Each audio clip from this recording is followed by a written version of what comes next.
Muito bem, então abra sua Bíblia comigo, por favor. Primeiro livro dos Reis, capítulo 17. Nós faremos a leitura dos versos 1 ao verso 10. Está escrito: então Elias, o tesbita, dos moradores de Gileade, disse a Acabe: tão certo como vive o Senhor, Deus de Israel, perante cuja face estou, nem orvalho nem chuva haverá nesses anos, segundo a minha palavra. Veio-lhe a palavra do Senhor dizendo: retira-te daqui, vai para a banda do Oriente, e esconde-te junto à torrente de Quirite, fronteira ao Jordão. Beberás da torrente. E ordenei aos corvos que ali mesmo te sustentem. Foi, pois, e fez segundo a palavra do Senhor. Retirou-se e habitou junto à torrente de Quirite, fronteira ao Jordão. Os corvos lhe traziam pela manhã pão e carne, como também pão e carne ao anoitecer, e bebia da torrente. Mas passados dias, a torrente secou, porque não chovia sobre a terra. Então lhe veio a palavra do Senhor, dizendo: dispõe-te e vai a Sarepta, que pertence a Sidom, e demora-te ali, onde ordenei a uma mulher viúva que te dê comida. Então ele se levantou e se foi a Sarepta. Amém. Meus amados irmãos, afirmar que nós estamos vivendo hoje uma crise aguda, agônica, endêmica e sistêmica, já não produz impacto em mais ninguém. Talvez a palavra crise é a palavra que define a realidade dos nossos dias. Vivemos uma crise de integridade, sem paralelos. Em recente pesquisa, publicada por um dos mais importantes jornais dessa nação, identificou-se que as três classes mais desacreditadas são os políticos, a polícia e os pastores. Há algum tempo, quando você se apresentava com o pastor, isso abria-lhe portas. Hoje, fecha portas. Há algum tempo, quando uma moça se candidatava a casar-se com um seminarista, com um pastor, era como se fosse um passaporte para um casamento feliz. Hoje, casar-se com um pastor é contrato de risco. Dr. D.R. Carson diz que nos Estados Unidos a classe que mais se divorcia não são os advogados, nem os engenheiros, nem os comerciantes, são os pastores.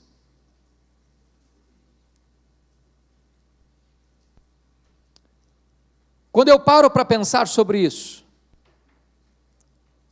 meu coração se volta para Elias, porque no seu tempo, há mais de 2000 anos, ele vivia uma crise parecida com a nossa, talvez mais grave do que a nossa. Eu queria situar Elias no tempo e no espaço, para nós entrarmos na exposição do texto. Você se lembra que com a morte de Salomão, em 931 a.C., o reino de Israel foi dividido. Depois de 120 anos de monarquia, sob os governos de Saul, Davi e Salomão. E das 12 tribos, 10 seguiram a liderança cismática de Jeroboão I, formando o que nós conhecemos de Reino do Norte, Reino de Israel, cuja capital tornou-se Samaria. Esse Reino do Norte durou 209 anos, de 931 a 722. Quando a Síria levou cativo este reino, de lá nunca mais retornando como hegemonia política. Nesses 209 anos do Reino do Norte, nós tivemos 19 reis, em 8 dinastias diferentes. O que é digno de destaque, é que nenhum desses reis andou com Deus. Todos foram ímpios, todos foram apóstatas, todos foram idólatras, todos se afastaram de Deus. Mas o que merece destaque novamente é que o rei que governa no tempo de Elias é apelidado de o pior rei de Israel, o rei Acabe. E se isso não fosse suficiente, ele casou-se com a pior mulher do mundo, Jezabel. A mulher era assassina, era feiticeira e era mandona. O rei era apenas um boneco na sua mão. Foi esta mulher que impôs o culto a Baal imperativamente em Israel e começou a perseguir e matar os profetas de Deus. É nesse tempo de apostasia, é nesse tempo de colapso moral, é nesse tempo de crise econômica, é nesse tempo de crise espiritual que Deus levanta, não um partido, não uma denominação, não um grupo. Deus levanta um homem, e este homem vai fazer uma profunda mudança na história da sua nação, pela graça e pelo poder de Deus que agia na sua vida. Quem é este homem? Este homem é o profeta Elias. Com a sua Bíblia aberta comigo no texto, eu gostaria que nós conhecêssemos um pouco da história deste homem. E a primeira verdade que aparece, está aí no versículo 1, quando o texto vai nos apresentar algumas telas, alguns quadros da vida deste homem, está escrito: então Elias, o tesbita, dos moradores de Gileade. Quando diz Elias, o tesbita, não está falando do sobrenome dele, não está falando da família dele, está falando da procedência geográfica dele. Ele vem de Tisbé, um lugarejo muito insignificante do ponto de vista mundial, incrustado lá nas montanhas de Gileade, na Galileia. Quando você vai para o mapa, para procurar Tisbé, você não acha Tisbé no mapa. É um lugar tão pequeno, tão insignificante, que não tem no mapa. Quando você vai procurar sobre a família de Elias, ele não vem de uma família aristocrática, de uma família rica, ele não vem de uma família sacerdotal, ele não vem de uma escola de profetas, ele não tem diplomas para enfeitar a parede do seu escritório, ele não tem cartas de recomendação, ele é apenas Elias o tesbita, um homem desconhecido, de uma família desconhecida, de um lugar desconhecido, mas um homem levantado por Deus. E a primeira lição que eu aprendo nesse texto é que Deus não precisa de estrelas para fazer a sua obra. Talvez um dos grandes problemas da igreja evangélica brasileira é que nós temos estrelas demais. Gente que se diz importante demais, ou que se acha importante demais. É muito triste perceber isso na igreja evangélica brasileira. Eu conheço líderes que andam escoltados. Eu conheço pastores que quando eles entram na igreja, as luzes vão acendendo em cima deles, e os holofotes então se acendem quando eles sobem ao púlpito. Eu tenho aprendido uma coisa, é que as estrelas só brilham quando o sol não está brilhando. Porque quando o sol está brilhando, não tem espaço para as estrelas brilharem. Quando Jesus, o sol da justiça, está brilhando, não tem espaço para os homens brilharem. Talvez uma das coisas que mais Deus abomine é o chamado culto à personalidade. Paulo colocou o machado da verdade na raiz dessa tendência perigosa, quando ele escreveu sua primeira carta aos Coríntios. Naquela igreja havia grupos, e eles gostavam de colocar determinados líderes no pedestal. Uns diziam eu sou de Paulo, outros diziam eu sou de Apolo, outros diziam eu sou de Cefas, outros diziam eu sou de Cristo. E Paulo pergunta, mas quem é Apolo? Quem é Paulo? Apenas servos por meio de quem vocês creram. De tal maneira que eu plantei, Apolo regou, mas o crescimento veio de Deus. Nem o que planta, nem o que rega é coisa nenhuma, mas Deus que dá o crescimento, é que merece a honra, a glória e o louvor.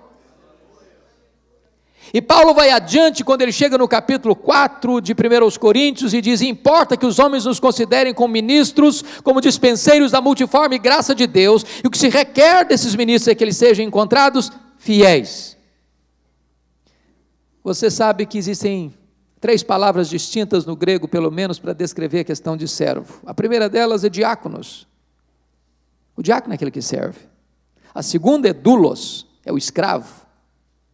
Só que a palavra que Paulo escolheu aqui para ministro é uma palavra inferior a diáconos e a doulos. É a palavra ruipereta.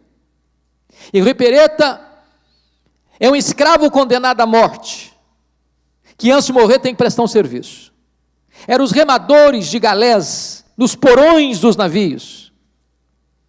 Se você se lembra do filme Ben-Hur, acorrentado, remando lá no porão, você se lembra o que é um ripereta. Sabe o que Paulo está dizendo? Que a palavra ministro para nós é muito pomposa. Quando você pensa em ministro, você pensa em política, você pensa no primeiro escalão do governo. Se você pensar na igreja, você pensa no líder. Mas Paulo usa a palavra mais simples para dizer o seguinte: não tem espaço para vaidade humana na igreja. Não tem espaço para glória humana na igreja. Não tem. Há pouco tempo eu convidei um pregador para um trabalho especial na nossa igreja, e eu não consegui falar com ele, na verdade, ele estava blindado. Consegui falar com a secretária com muito custo, e ela me respondeu: nosso pastor não prega mais em igreja, só em grandes concentrações. Eu respondi para ela: então o seu pastor é mais importante do que Jesus e do que o apóstolo Paulo, porque pelo que me consta, Jesus pregava para uma pessoa só. E, aliás, os seus melhores sermões, me parece, foram pregados por uma única pessoa. João 3,16 foi pregado por um único homem. O princípio de adoração foi pregado por uma única mulher.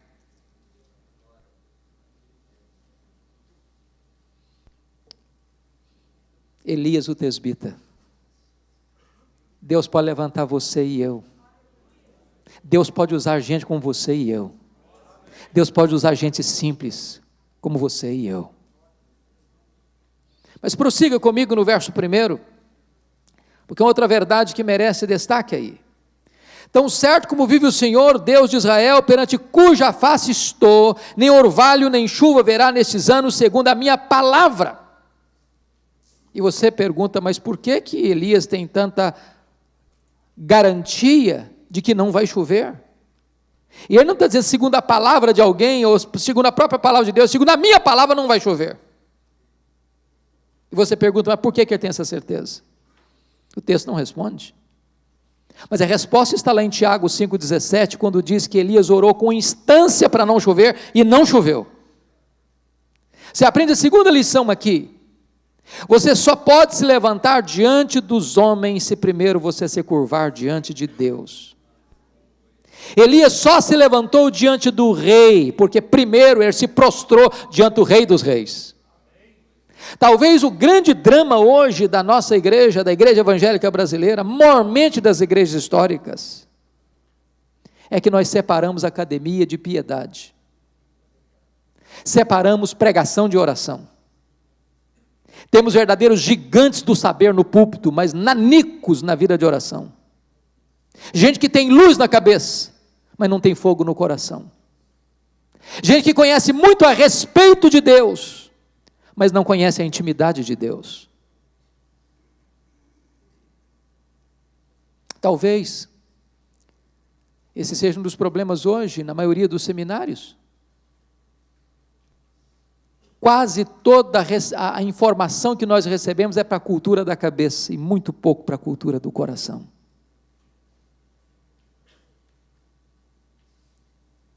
E se nós quisermos, irmãos, ver as intervenções extraordinárias de Deus na nossa vida, na vida da igreja, na vida da família, na vida da nossa nação, é necessário que nós nos voltemos para Deus, para conhecer sua intimidade. Porque a não ser que nós sejamos homens de oração, não haverá virtude do Espírito Santo em nossa pregação. Os apóstolos entenderam isso.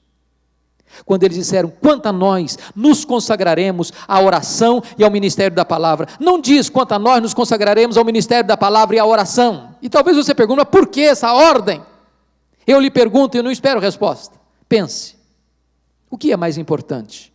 Oração ou palavra?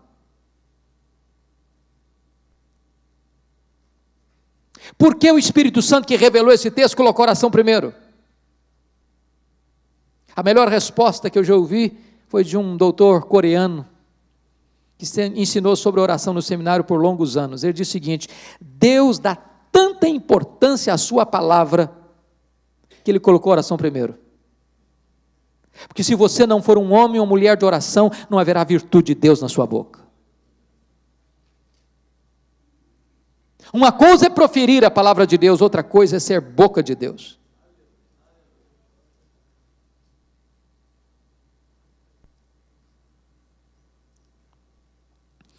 Mas notem comigo, irmãos, que chega no verso 2, há uma transição radical na vida de Elias.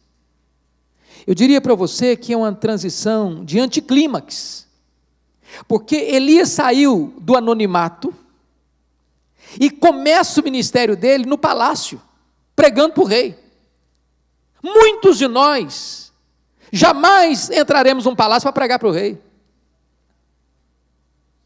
Agora Deus tira o Elias debaixo das luzes da ribalta, debaixo das luzes dos holofotes, e diz para ele: retira-te daqui, vai para a banda do Oriente e esconde-te junto à torrente Querite, fronteira ao Jordão. Deus tira Elias do palco e manda Elias para o deserto. Para quê? Se esconder. Isso é um anticlímax. Mas deixa eu dizer uma coisa para você, nós não gostamos do deserto. O deserto não nos promove. O deserto apaga as luzes dos holofotes. O deserto nos humilha. Mas o deserto não é um acidente de percurso, o deserto é uma agenda de Deus.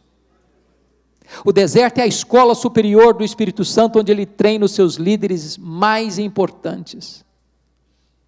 No deserto, Deus primeiro trabalha em você, para depois trabalhar através de você.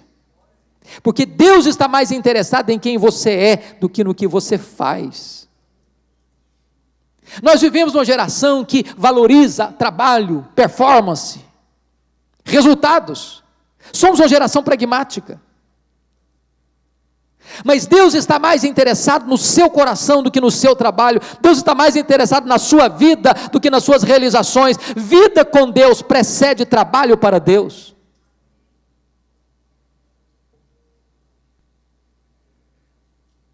Se nós investíssemos mais tempo na intimidade com Deus, veríamos mais resultados de Deus no nosso ministério.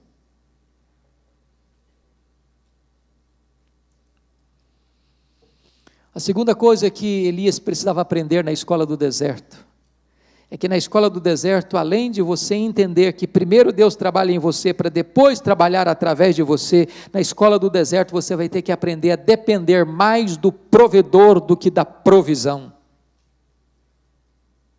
Preste atenção no versículo 7, porque Elias está onde Deus mandou ele estar, fazendo o que Deus mandou ele fazer, e de repente, dependendo exclusivo e totalmente de Deus, porque Deus mandou para ele garçons voadores para levar pão e carne, e ele tinha que beber da torrente. Mas diz o versículo 7 que chegou um tempo em que a torrente secou. E o que é que você vai fazer quando a sua torrente seca?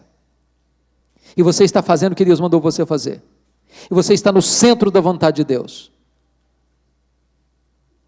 Eu preciso dizer uma coisa para você. Quando a sua torrente seca, o manancial de Deus continua jorrando.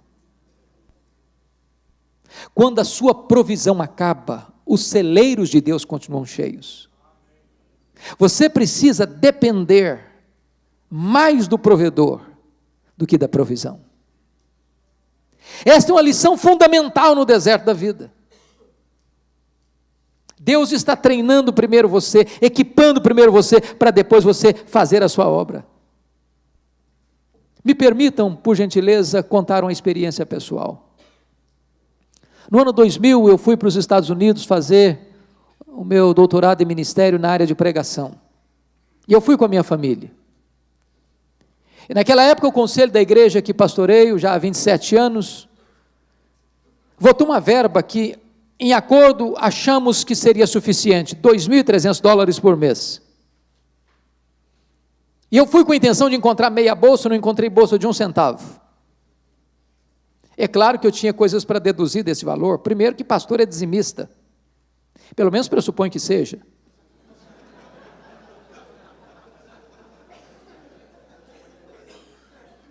Então, se eu recebia 2.300, eu já deixava $230 na secretária, na tesouraria da igreja.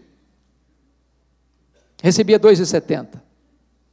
Nós temos uma secretária que trabalha conosco há 20 anos, é como se fosse membro da nossa família, e eu não achei justo desampará-la naquele período, e continuei pagando o salário dela. Eu tive que sair, deixei o apartamento, uma missionária foi morar lá, e com a responsabilidade de pagar o condomínio, só que ela teve que mudar da cidade, tive que pagar o condomínio também. O certo é que desses 2.300 eu recebia 1.300. Quando eu cheguei no Mississippi, quem conhece bem lá, não tem transporte público. Precisei comprar um carro, velho, claro. Cheguei e não tinha escola pública para os meus filhos, tinha que pagar uma escola para eles. Tinha que pagar a escola de inglês para mim, tinha que pagar o seminário, pagar aluguel, e etc, e etc, e etc. Quando eu botei tudo no papel, nunca as nossas despesas ficaram inferiores a 3.000 por mês. Eu tinha uma receita de 1.300. Eu tinha levado todas as minhas economias pessoais. Com 5 meses, a economia pessoal acabou. O carro que era velho quebrou. Levei para a oficina $1.350 para consertar. Não tinha dinheiro para tirar o carro da oficina. Não tinha mais dinheiro para pagar o seminário. Não tinha mais dinheiro para fazer compra para casa. E eu tinha visto alguns casos interessantes, quando o aluno não conseguia pagar o seminário, se fazia uma gentil visita a esse aluno, dizia, olha, já que você não consegue, você está com todo o direito de retornar para a sua terra. E eu disse, meu Deus, eu não vim para cá para isso. E eu também não quero ser mais pesado à igreja do que eu já estou sendo. Aí eu chamei minha família e disse, nós só temos 2 opções. Ou voltamos frustrados, envergonhados, ou pedimos a Deus um milagre. Ele é o Deus da provisão. Nós sempre pregamos sobre isso, cremos nisso. E aí chamei minha família e nós nos ajoelhamos e falamos para Deus, Deus, o Senhor é o Deus da provisão. Nós não viemos aqui para fazer uma aventura. O Senhor é o Deus que tem todo o ouro, toda a prata. O Senhor pode abrir uma porta para nós. Quando nós terminamos de orar, daqui a pouquinho o telefone tocou. E eu recebi um convite para pregar na Pensilvânia, a 2.000 quilômetros de onde eu morava. E eu fui para lá sem dinheiro do lanche no bolso. Quando a conferência estava terminando, o congresso estava terminando, o pastor que dirigiu o programa disse algo óbvio, ululante. Eu disse o seguinte, meus irmãos, o pastor Hernandes é estudante aqui na América, e todo estudante é duro. Não precisa ser profeta para falar um negócio desse.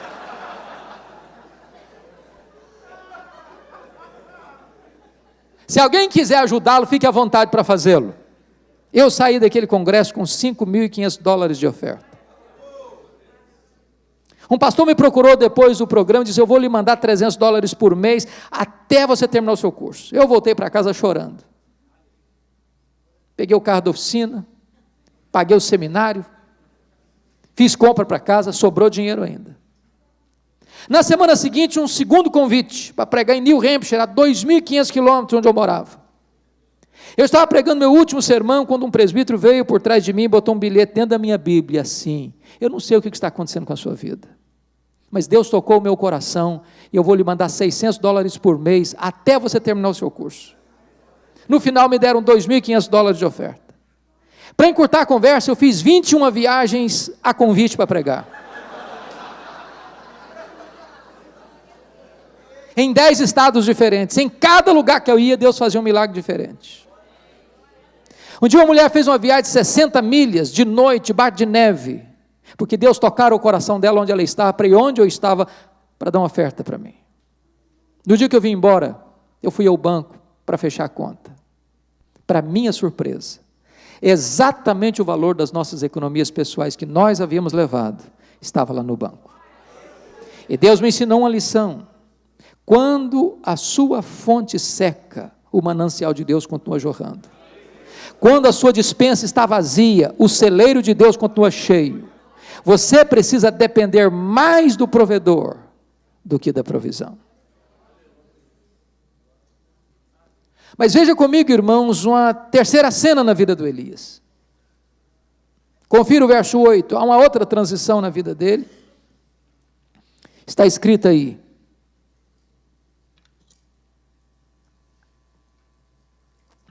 Então, lhe veio a palavra do Senhor dizendo: dispõe-te, vai a Sarepta, que pertence a Sidom, e demora-te ali, onde ordenei uma mulher viúva que te dê comida. Então ele se levantou e se foi para Sarepta. Sabe o que está acontecendo aqui? Sabe o que Deus está dizendo para Elias?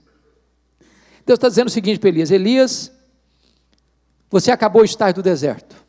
Aperte o cinto, meu filho, porque agora você vai ser matriculado no estágio mais avançado. Agora eu vou jogar você na fornalha. Sarepta significa fornalha, fogo, cadinho. Deus ainda está trabalhando em Elias, para depois trabalhar através de Elias. Não fique impaciente com Deus, se você ainda está em estado de provação, de teste. Mas eu preciso dizer para você que a fornalha de Deus não chamusca sequer um fio de cabelo da sua cabeça, só quebra as amarras.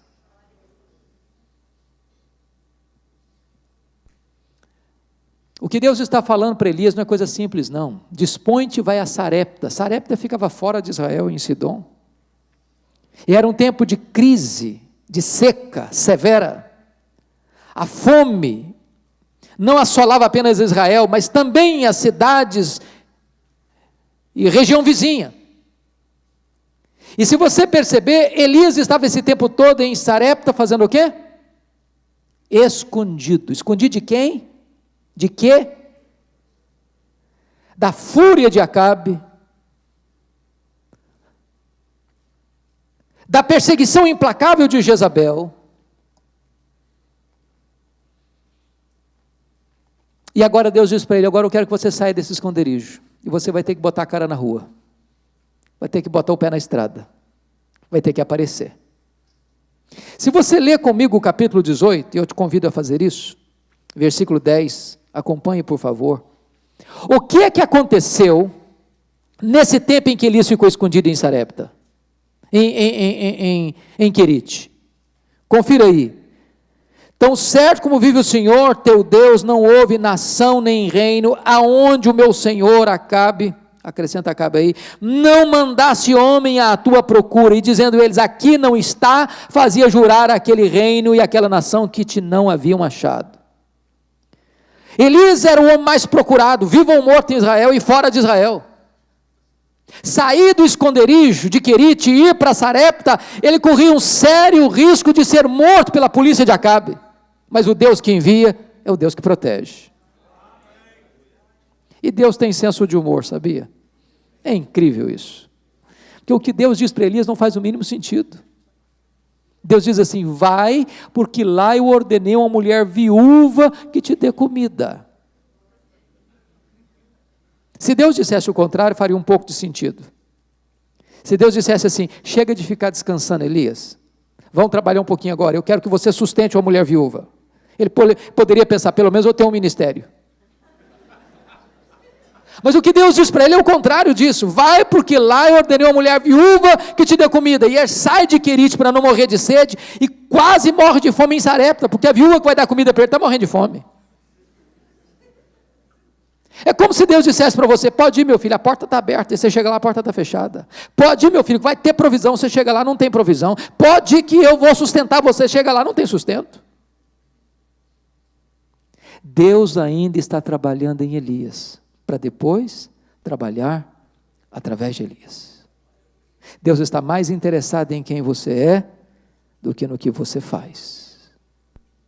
O que eu acho impressionante é que aquela viúva conheceu a Deus na cozinha. Conheceu a Deus na cozinha. Na minha mente eu imagino que Deus não multiplicou um saco de trigo, nem um tonel de azeite para aquela mulher, não. Eu acho que o que aconteceu é que toda vez que aquela mulher ia para a cozinha para fazer a refeição do dia, e ela usava o trigo, ela usava o óleo, na vasilha continuava o mesmo nível. Todo dia, todo dia, todo dia. Eu creio nisso. Que o seu Deus, o meu Deus, o nosso Deus, ainda multiplica a farinha na nossa panela e azeite na nossa botija. Ele é o Deus da nossa provisão.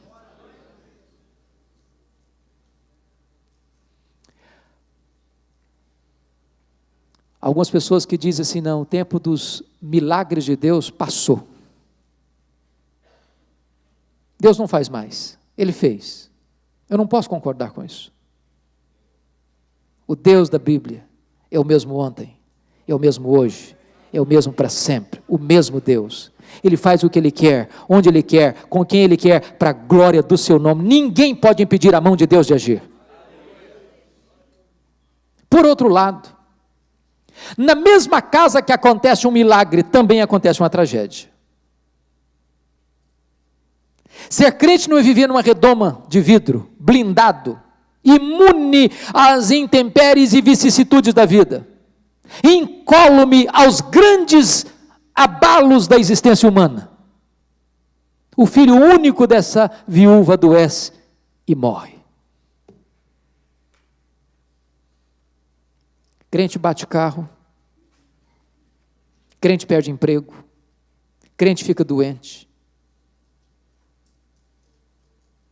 O Senhor Jesus nunca nos prometeu ausência de lutas, de aflições. O que Ele nos prometeu é presença gloriosa no meio das lutas e vitória no meio das lutas.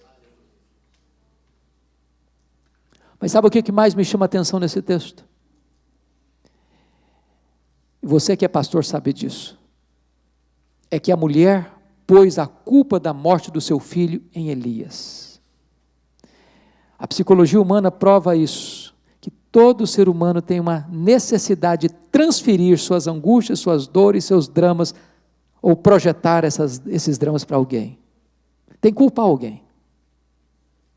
E o que mais me impressiona em Elias é que ele não se defende. Não é fácil você ser acusado de algo que você não deve e não se defender. Somos gigantes na nossa autodefesa. Eu conheço pastor que chega a dizer assim, é melhor passar por cima do meu cadáver do que passar por cima dos meus direitos. Talvez Elias entendeu um princípio de Jesus, que não se esmaga a cana quebrada, nem se apaga a torcida que fumega, porque tripudiar sobre quem já está machucado e ferido e quebrado na vida, não faz sentido. A única palavra que Elias se dirige àquela viúva, no seu momento de dor e angústia, foram essas palavras: me dê seu filho morto aqui, transfira para os meus braços a sua dor. E Elias pega esse menino morto, leva para o quarto, fecha a porta, e lá ele abre o bico, lá ele fala e fala muito, lá ele fala com Deus, nos ensinando uma outra lição. Se nós falássemos mais com Deus, nós nos defenderíamos menos. Se nós falássemos mais com Deus, nós brigaríamos menos. Se nós falássemos mais com Deus, nós veríamos mais os milagres de Deus acontecendo. Quantos de vocês, pastores que estão aqui, já atravessaram madrugadas insones, em reuniões, com os nervos à flor da pele, com resultados pífios, magros? Se nós orássemos mais, nós teríamos reuniões mais curtas, com resultados mais promissores. E o que me impressiona é que Elias tem coragem de fazer um pedido inédito para Deus. Não há nenhum registro de ressurreição até então. E eu fico pensando, se fosse hoje, se eu ou você estivéssemos fazendo uma oração, fazendo um pedido inédito para Deus, que Deus nunca realizou na história, talvez nos chamariam de heterodoxos, talvez de irresponsáveis, talvez de teologicamente inconsequentes, para não dizer, talvez está insano. Elias pede para Deus ressuscitar o menino, e Deus ressuscita o menino. Aquilo que é impossível para você, é possível para Deus. Mas Elias me impressiona novamente, porque imagine essa cena, imagine hoje no Brasil, se acontecesse um negócio desse. Se fosse um desses estrelas que aparecem por aí. Acho que a primeira coisa que Elias faria, é capitalizar com a situação. Ah, é verdade. Talvez a primeira atitude de Elias seria chamar uma coletiva da imprensa, e dizer quão grande profeta de Deus havia se levantado agora, que até os mortos estavam ressuscitando. Talvez ele colocasse alguns outdoors na cidade de Sarepta. Talvez antes de devolver aquele menino vivo para a mãe, ele ia fazer um discurso, um panegírico de alto elogio. Talvez ele até batesse palma para ele mesmo. Quem sabe até faria um solo do hino "Quão grande és tu" diante do espelho.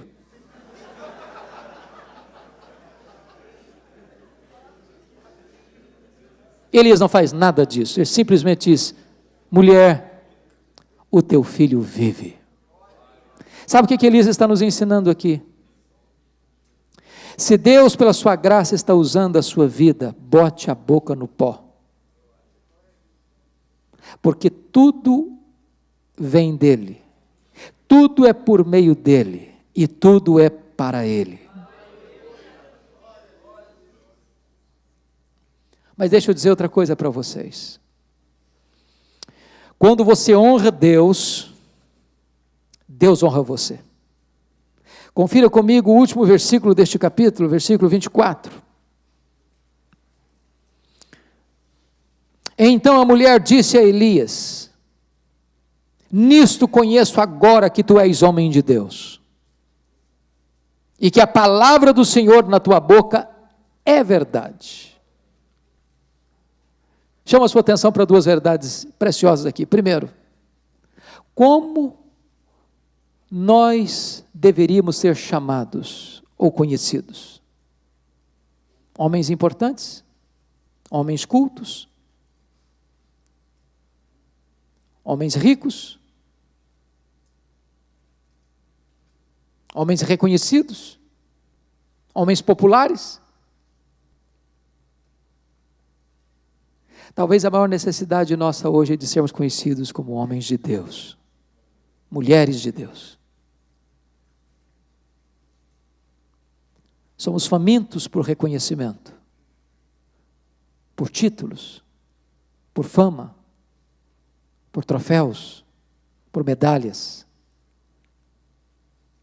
Mas nós deveríamos ser conhecidos como homens de Deus. Lá vai um homem de Deus. Aquela é uma mulher de Deus. A segunda coisa que me impressiona, queridos, o que essa mulher disse: agora eu sei que a palavra de Deus na tua boca é verdade.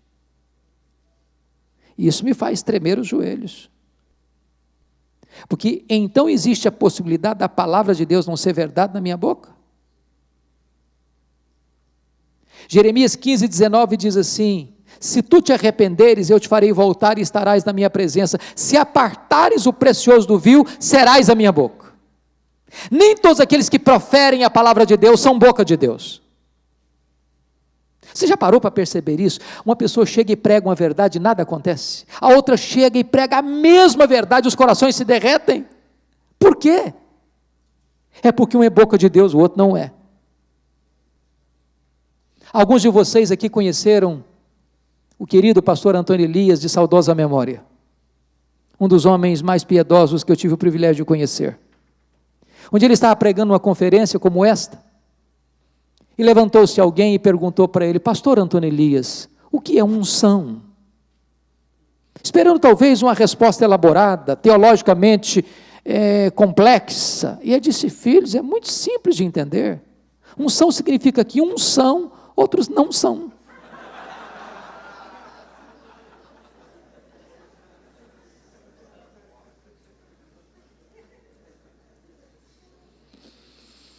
Você já parou para perceber que os maiores sermões da história da humanidade estão disponíveis já no nosso vernáculo? Os sermões dos apóstolos aqui na Bíblia. Os sermões dos pais da igreja, Agostinho, Crisóstomo. Os sermões dos reformadores, Lutero, Calvino, Zwinglio. Os sermões dos grandes puritanos, os sermões dos grandes avivalistas, os sermões de Spurgeon, de Mark Lloyd Jones, de Jonathan Edwards, sermões que Deus usou de uma maneira exponencial para trazer centenas, milhares de pessoas a Cristo. Se nós hoje pegássemos um desses mesmos sermões e os pregássemos outra vez, possivelmente os resultados seriam bem outros. Por quê? Tenho que concordar com o metodista piedoso do século XIX, E.M. Bounds, quando ele disse que nós estamos à procura de melhores métodos e Deus está à procura de melhores homens. Deus não unge métodos, Deus unge homens. Homens mortos tiram de si sermões mortos, e sermões mortos matam. Lutero dizia que sermão sem unção endurece o coração das pessoas. Eu soube um fato muito interessante de um seminarista. Seminarista é uma benção. Você sabia que todo seminarista do 4º ano tem uma leve sensação de que ele é um concorrente imediato de Charles Haddon Spurgeon? O seminarista do 4º ano foi pregar o sermão, mas só que ele quis pregar o sermão mais conhecido de Jonathan Edwards, a mente mais brilhante da América de todos os tempos. Pecadores nas mãos de um Deus irado. E ele pegou o sermão e decorou o sermão, palavra por palavra, sentença por sentença. Que quando Jonathan Edwards pregou esse sermão em Enfield, depois de orar e jejuar por alguns dias, ele leu o sermão, segurava a lamparina numa mão, o esboço na outra mão e leu o sermão. E na medida que lia o sermão, as pessoas foram tomadas de convicção de pecado. Choravam, se agarravam nas pilastras do templo, gemiam. E quando ele terminou, o povo estava prostrado, caído ao chão em lágrimas, e mais de 500 pessoas se renderam a Cristo naquela noite. O seminarista pegou o sermão, decorou o sermão, palavra por palavra, sentença por sentença, e chegou na igreja e pregou com toda a veemência. O povo caiu também, mas no sono. No sono. O sermão era o mesmo, mas quem pregava o sermão era outra pessoa. Não basta proferir a palavra de Deus, é preciso ser boca de Deus.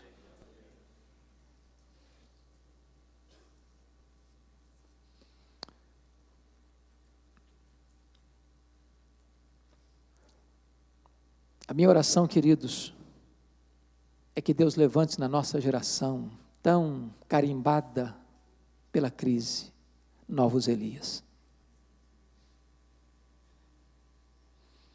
Eu não tenho dúvida de que uma das maiores necessidades nossa hoje é de um grande reavivamento nos púlpitos.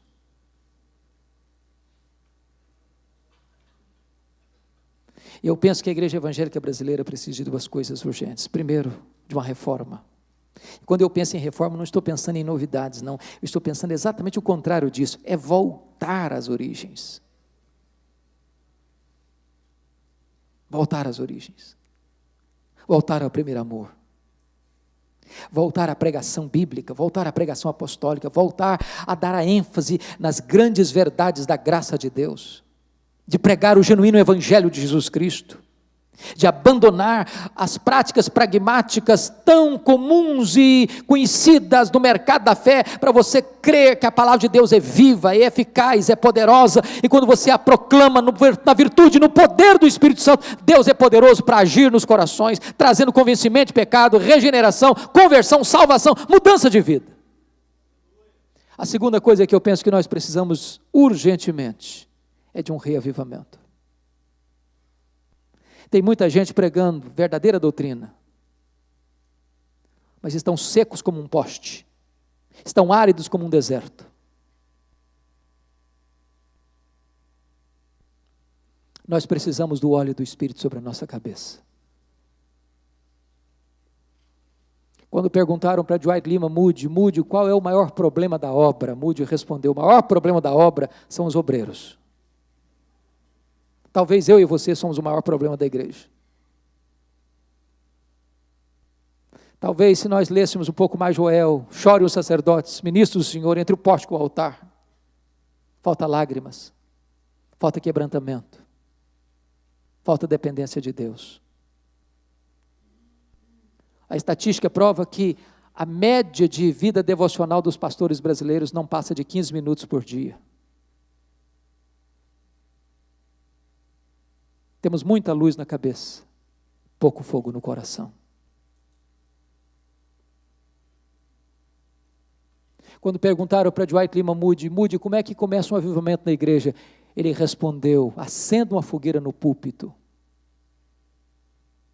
Porque se o púlpito pegar fogo, os bancos pegarão também. Se o pastor for um graveto seco para pegar fogo, até lenha verde começa a arder.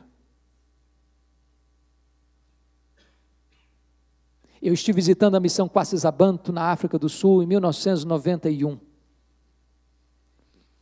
E o pastor Earl Stigin, pastor reformado, estava pregando lá já há quase 12 anos, com resultados muito pequenos. E um dia, ele pregava com a sua tenda armada, ele armava a tenda, convidava o povo para vir, os Zulus, que era uma tribo animista, feiticeira. E as pessoas vinham, mas pouca gente, sem muito impacto. Quando uma mulher se aproxima dele e pergunta assim: o senhor está dizendo que o seu Deus tem todo o poder? Ele respondeu: é isso que eu estou dizendo. E a mulher aliviada disse: então eu preciso do seu Deus. Porque eu tenho uma filha endemoniada lá em casa, amarrada no tronco central da casa, uma casa arredondada com uma tora no meio, e ela está com um bicho selvagem, toda ensanguentada. Vamos lá em casa, para que a minha filha então seja liberta. O pastor Earl Stigin disse que naquele momento ele sentiu um calafrio na espinha. Ele pensou: meu Deus, e se não funcionar, o que eu vou fazer agora? Quando ele chegou naquela casa, a moça estava como um bicho selvagem, enfurecido, ensanguentado, amarrado com arame. E em vão ele tentou expulsar aquela casta de demônios. Chamou os outros missionários, não conseguiram. Amarraram essa moça, levaram-na para uma fazenda, ela quebrou tudo lá, ele teve que devolver a moça em estado pior. E ele tomou uma decisão: eu vou embora desse lugar. Eu não tenho mais autoridade, eu não tenho mais credibilidade, eu não tenho mais condições de afirmar aqui que Deus é todo poderoso. Eu vou embora. Quando ele estava arrumando as malas, Deus segredou ao coração dele uma outra coisa: você não tem que ir embora, você precisa de poder. E ele começa a orar para Deus mudar a vida dele. Convida e convoca os demais obreiros para orarem por reavivamento. Voltaram para o livro de Atos e começaram a estudar o livro de Atos. Começaram a chorar pelos seus pecados. A ponto de, nos últimos 3 meses, eles se reunirem 3 vezes por dia apenas para chorar. Tamanha convicção de pecados que Deus trouxe sobre eles. Num determinado culto, uma moça se levantou e orou assim: ó Deus, Tu és o mesmo Deus da igreja de Jerusalém. Tu és o mesmo Deus do passado, Tu és o mesmo Deus da igreja primitiva. Faz de novo, Senhor, faz de novo o que Tu fizeste, faz de novo, Deus. 3 dias depois, Deus derramou sobre aquele lugar um poderoso avivamento espiritual. Você pode conferir isso, tem larga literatura sobre isso. Quando os pastores se levantavam de manhã, tinha 30, 40, 50, 100 pessoas na porta da casa deles, chorando, confessando os seus pecados, com pressa de acertar a vida com Deus. Eu visitei lá numa fazenda um templo construído para 12 mil pessoas, com 3 cultos por dia. A primeira coisa que eles fizeram foi lá naquela casa, e na autoridade do nome de Jesus, expulsar aqueles demônios, e aquela moça foi liberta. As pessoas iam de longe, feiticeiros, chorando, correndo, com pressa para acertar a vida com Deus. E coisas grandiosas acontecerem, acontecem ali até hoje. Porque nós precisamos, queridos, de um revestimento do poder de Deus sobre a nossa vida. Eu termino dizendo para você que o último capítulo da vida de Elias acontece lá no Jordão, quando ele caminhava com Eliseu. De repente, carruagens de fogo, cavalos de fogo, arrebatam Elias, e num redemoinho ele sobe para o céu, e a capa de Elias fica na mão do Eliseu. E eles que já haviam passado o Jordão, e Deus havia aberto o Jordão, e eles passaram a pé enxuto o Jordão, agora volta Eliseu com a capa de Elias na mão e com a pergunta na alma. Quando chega nas margens do transbordante Rio Jordão na época, E Eliseu então perguntou: onde está o Senhor Deus de Elias? Que pergunta emblemática. Aonde está o Senhor Deus de Elias? Será que o Deus de Elias só agiu no passado, ou será que o Deus de Elias age hoje? Será que Ele é apenas o Deus da história, ou será que Ele é o Deus do presente e do futuro? Talvez essa seja uma das maiores angústias sua e minha ainda hoje. Às vezes a nossa teologia é parecida com a teologia da Marta. Quando Jesus chegou lá na aldeia de Betânia, Marta foi dizendo para Jesus: se tu estiveras aqui, meu irmão não teria morrido. Conjugou o verbo no passado. Jesus disse: não, Marta, o teu irmão há de ressurgir. Ela respondeu: eu sei que vai ressurgir no último dia. Conjugou o verbo no futuro. Aí Jesus disse: não, Marta, eu não fui, eu não serei, eu sou a ressurreição e a vida. Eu ajo hoje, eu ajo agora. Eu sou o mesmo Deus do passado, o mesmo Deus que está no futuro. Eu posso agir agora. Onde está o Senhor Deus de Elias? Diz a Bíblia que Eliseu pega a capa de Elias e fere as águas do Jordão, e o rio se abre de novo, e ele passa. Porque o Deus de Elias é o Deus de Eliseu. O Deus de Elias é o seu Deus, é o meu Deus, é o nosso Deus. Mas talvez a pergunta é outra hoje. Não é mais onde está o Senhor Deus de Elias, mas aonde estão os Elias de Deus? Onde estão os Elias de Deus? Você é um Elias de Deus? Que nesta geração Deus levante novos Elias, para fazer diferença na história da nossa nação.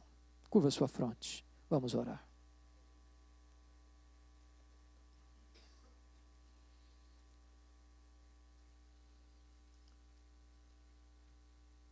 Ó Deus, nós vivemos um tempo de crise, como aquele tempo que Elias viveu.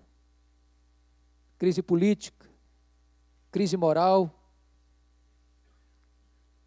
crise familiar, crise espiritual. Temos visto, Deus, também a tua igreja, de forma velada ou explícita, sendo perseguida. As verdades que emanam da tua palavra ridicularizadas, escarnecidas na imprensa, na mídia, pelas autoridades constituídas. Temos visto, Senhor, a iniquidade avançando. Temos visto, Senhor, tantas igrejas descomprometidas com a verdade das Escrituras e com a ética do teu reino. E nós te pedimos em nome de Jesus, que nesse tempo de crise, tu levantes novos Elias, homens que te conheçam na intimidade, homens que tenham pressa para te obedecer, homens dispostos a serem trabalhados por ti, para depois serem instrumentalizados por ti. Reveste-nos, ó Deus, com o teu poder, e restaura a nossa sorte, e reaviva a nossa vida, e reaviva o nosso ministério, e traz sobre nós, Deus, a virtude e o poder do teu Espírito, em nome de Jesus. Amém.